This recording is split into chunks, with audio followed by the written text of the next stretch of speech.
friends. How are you? I'm recording from a new place today, which is my master bathroom, because my tip today is also going to be an experiential one. We'll see how this goes. I've never done anything like this before. Um, Now we've seen many people do this. Now is the time to experiment with. If you've ever been like, maybe I could cut my own hair, or my kids' hair, or my spouse's hair. Or maybe, hey, maybe I could dye my hair myself and not have to spend a lot of time and money at the salon. Or maybe I could try a color I'm not sure will work on me, but I've been too scared to try it because or not able to try it because I have to go into the office, right? So now is the time. My brother-in-law shaved his head for a similar reason. I've seen other people trying to figure out how to give their kids haircuts, etc. So I've been cutting my own hair since 2012 and coloring it since 2015. So I'm going to share a few tips and tricks, and then I'm actually going to do a trim and start putting in some of the color that I'm going to update today. And just you can follow along if you're interested. So first of all, obviously you can see my hair is very curly. This is a natural curl. So the two types of cuts I know how to do are curly hair and, men's hair, basically short buzzed cuts. I use a trimmer on my hair, and I cut my then husband's hair for quite a while as well. So I have a lot of experience with those types of cuts. Some of these tips will work for thin or straight hair, but men's cuts and close to the head cuts more than women's. I am not an expert at bangs, those types of things, but not an expert on sort of getting that fully even all the way across the bottom. Not an expertise area of mine, but some of these tips might still help. So just a disclaimer. Okay, so the number one rule of hair, and it's very funny because I saw a picture of a salon that had a tip on their window for people who are cutting their own hair. When you are cutting hair, especially curly hair, but no, that's not true. When you're cutting hair, you cut up. So let's imagine that I'm going to cut this piece of hair, and I want to get it to be kind of bangs along the front here. I'm not going to cut any of this because it's actually, you can tell when it curls, it's, about the length I want it. But let's say I wanted a straight bang across the bottom. You notice when hair cutters do that thing, they'll pull it down, they'll go to their fingers like this, they'll kind of figure out where they want it to be even, and then they trim up like this along the line that they want to go to. Because if you cut like this, you're going to get an ugly, blunt cut. The outsides and the insides of the hair that you put in there aren't going to be at the same level. You are just not going to get the look that you want. Even if you're going with straight hair for sort of a very blunt cut, then you would cut vertically all the way through. And then maybe at the end, if you're just trimming things off and you want things to look a little bit tighter, you might snip a little bit horizontally. But you do not want to cut your hair horizontally where you think it's want to go. You want to sort of pull out to where you want it to be and cut into that line. Okay, so that's like sort of the number one rule. The number one rule of cutting with the clippers is, if you've never done it before, start with a guard that's longer than you think you're going to need. So you might even start with like a 5 or a 6, which is about half an inch. Go through for a little while, and then you can say, it's a little long, and then you can go in with you can't cut hair longer, right? I did something the other day where I was shaving this sort of part of my head, and I forgot to put the guard on, and I went, and it was like 0. And I was like, all right, well, I guess my haircut's going to be cooler, hipper than I thought it was going to be, and I had to kind of like fade it back. So pay attention to the guard. Maybe even start with 8 if you've never done it before. The other thing about the trim, the clippers is, you want to keep it wherever the blade is. You want to go 90-degree angle. You never want to sort of slice sideways. If this is the blade, you want it 100, wherever you have it, you want it to be fully 90 degrees. You don't want to take it and kind of go like that.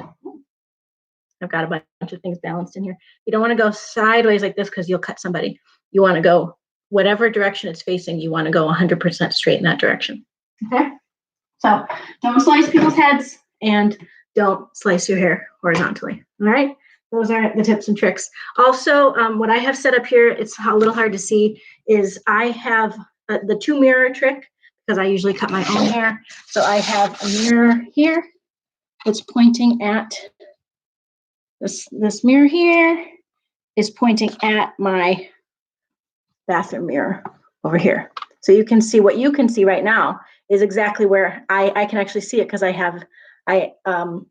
this screen is acting like a mirror, but I also have an external mirror that's showing me so that when I want to cut the back of my hair like this, I can reach in. Okay, so it's set up right here on the same ledge as I have my computer set up.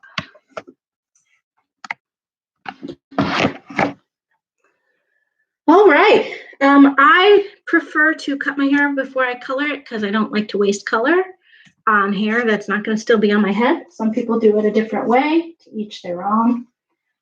I am turning on the clippers. I'm going to put them on a 3. Sometimes I do a 2 because it means I get to go further in between haircuts. Sometimes I do a 4 if I want it really long, but I'm hoping that the 3 will be short enough that I'll get rid of this pink color. The pink color is great, but the hair is just too long. Sometimes when I do it this way, you'll get little tiny tips of color, which kind of looks fun, almost like you highlighted it. So let's see what we're going to get with the 3. And we'll get going. I don't know if this is going to be loud. So if it is, sorry. I don't have any way of checking this later, so you can turn the volume down, okay? The other thing I'm going to do is I'm going to start in the back because I have this sort of asymmetrical cut. So I'm going to go up from the back to sort of pull the hair out of the way in a way that I can see this sort of straight line and try and cut straight up that line. Then I can worry about the top part that's going to be a little bit more visible up here after that. Let's see what we get.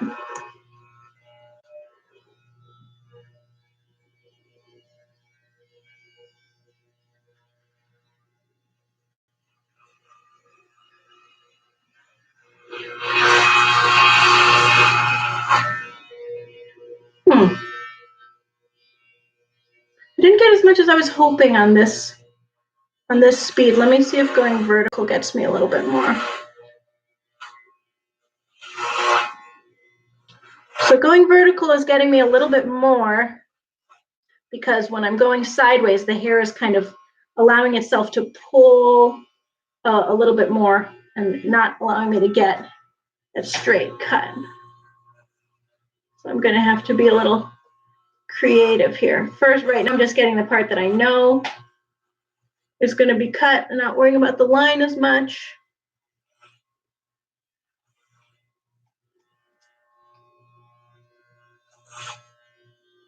All right, now I'm heading back in. What I'm going to do is I'm going to go straight up to that. Instead of being able to kind of cut around the side like I was hoping I was going to do, I'm not able to do that. So I'm kind of going to cut straight up. Use my finger as a stopper to get up into that diagonal line.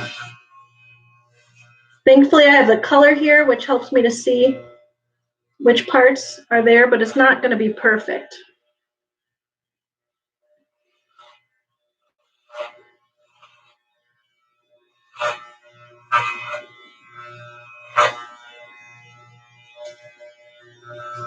Got a little stray here I'm trying to get into with my mirror.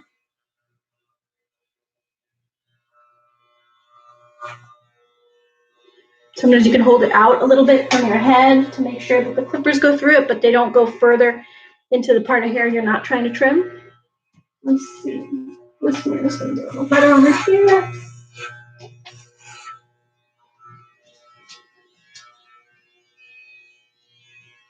I'm now trying to find which mirror is best for which piece of this haircut. Alrighty. Still got some pink over here.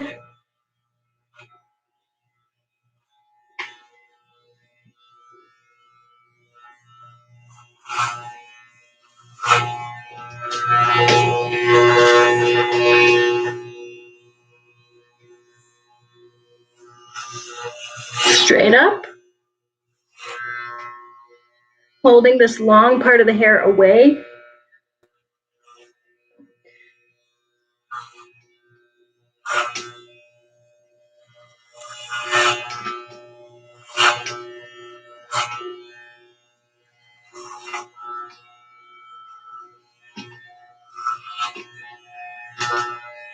And it looks like it did do what I hoped it would do. It's getting all the pink out. All right, let's take a little bit of a break, see what I've done so far. I know it's hard for you to see exactly what I'm doing over here. All the pink is mostly gone. I still have this sort of diagonal cut here. Now I'm going to come in and go from the front backwards to try and get the rest of this pink and kind of keep this line as much as it is tight. If that's how people say it. I don't know. I'm self-taught. I don't know anything about the official words for hair.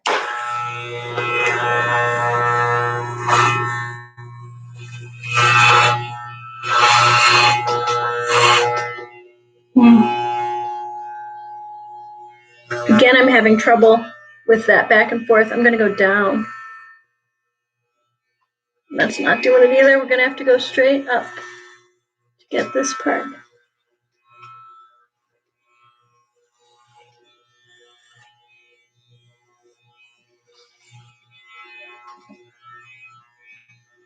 Now I'm going to show you what I'm doing. I'm getting really close into the mirror. You're not going to be able to see exactly what I'm doing, but I need to really tight look at this line, and I can't quite get the mirror right where it is. So.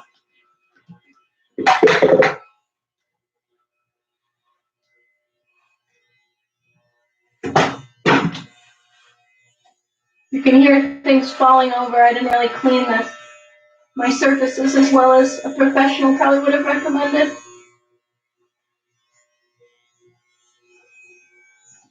I missed this part behind my ear. There are specific ear clips for this. I never use them. I just sort of make sure I get in there.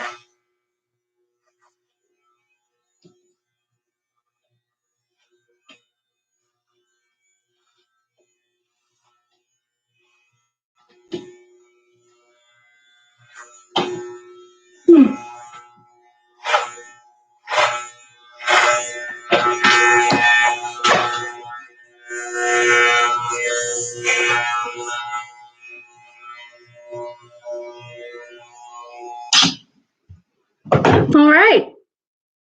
A lot different already. So this is what a 3 looks like on me. It's not exactly perfect. I might do some touch-ups with the clippers, with the scissors later. But I like it. I like how it looks. It twists around. Serja goes from, goes this way, turns, and the rest of the long hair kind of comes out in this diagonal. Cool. Mostly happy with it. There's a little bit of unevenness here. I'll pop in here for a minute, see if I can get it. It's mostly due to my curly hair and the fact that I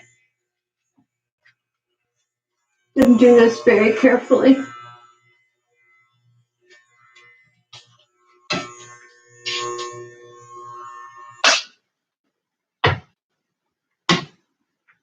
All right, there we go.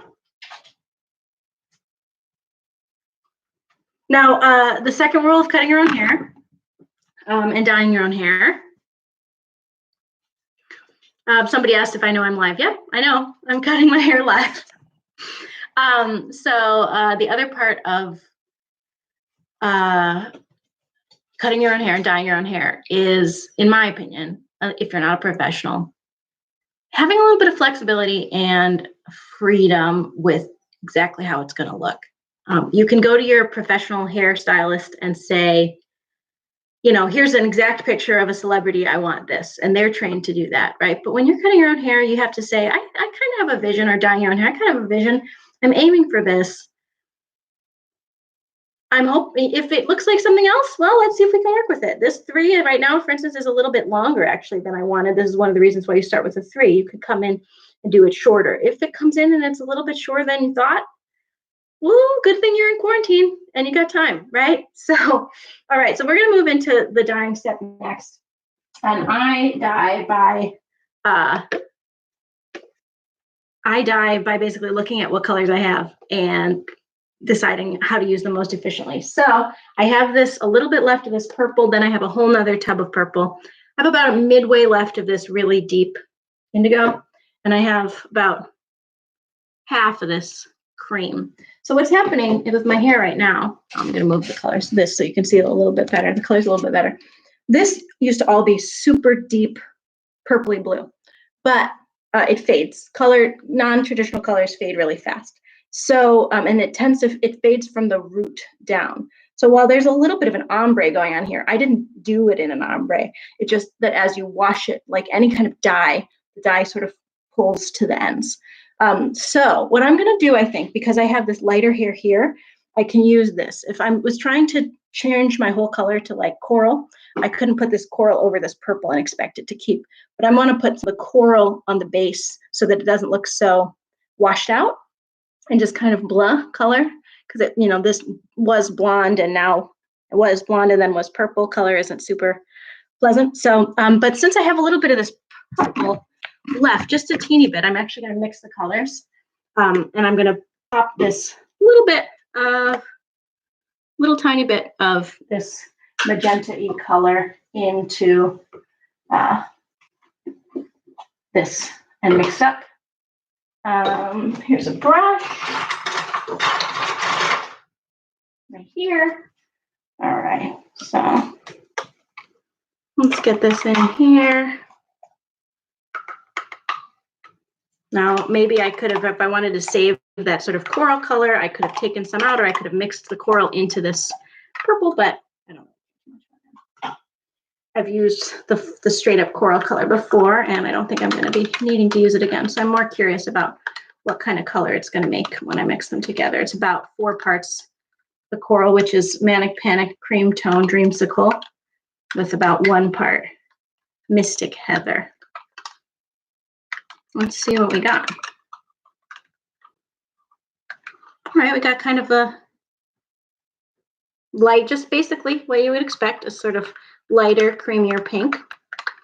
So I have a box of gloves that I keep because sometimes if you buy hair dye in a box, it'll usually come with gloves, but I tend to buy the color, this Manic Panic color that just comes with the tub. So I keep a box of gloves so that I always have something to color with. I take my watch off. Make sure you don't need to touch anything other than your hair in the next couple of minutes while you're dyeing your hair. And check the lighting. It's not perfect, but we'll work with what we got. Okay, everybody does this part differently. Here's how I do it, basically just with my hands. So some people, take this and they sort of brush it on. You can do that. I find it a little bit easier to just sort of get it in my hand and put it in with my fingers. So I'm really just sticking to it at the base,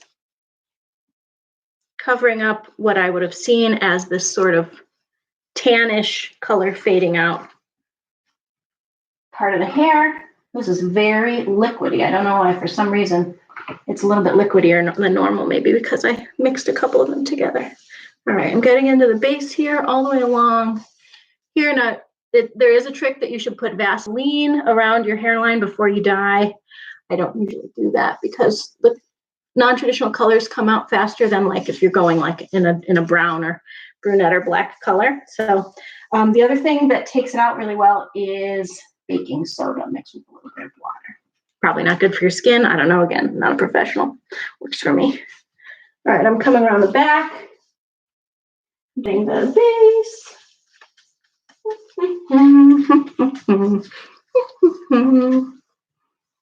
Let's see, I'm looking in this mirror over here.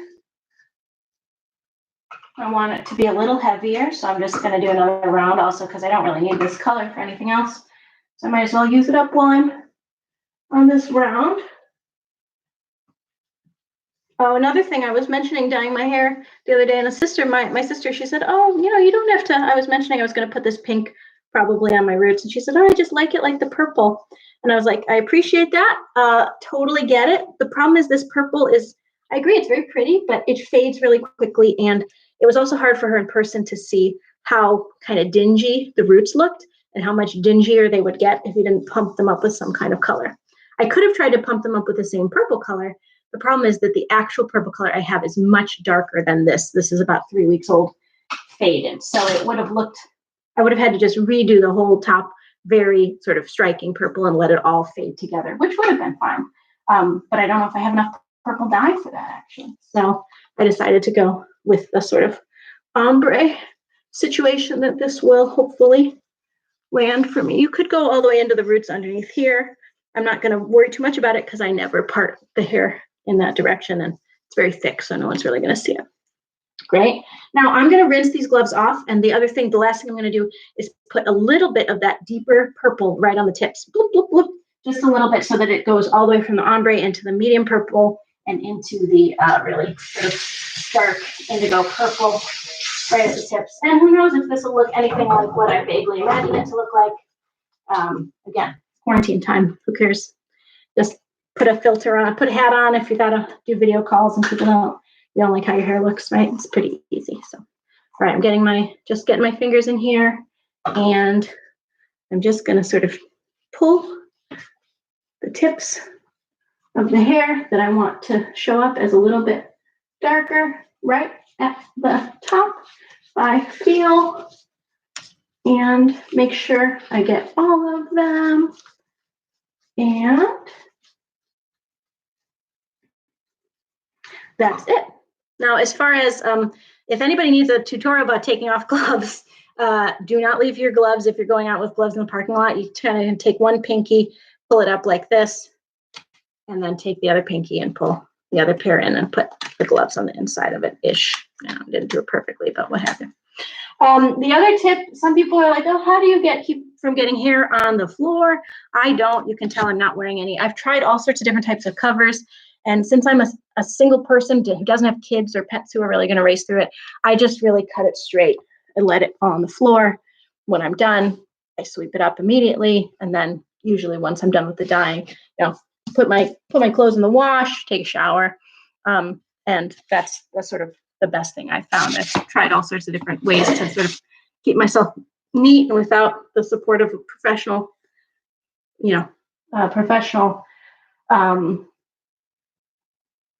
materials. I haven't found it to work very well. So I noticed that I put the dye in and I didn't do any clipping today, and the dye is in now. So I don't actually really want to make this part any shorter. But sometimes the general gist, if you're doing a structural haircut, is really to start from the outside, move in, to not overcut, to sort of just like actually cut it dry.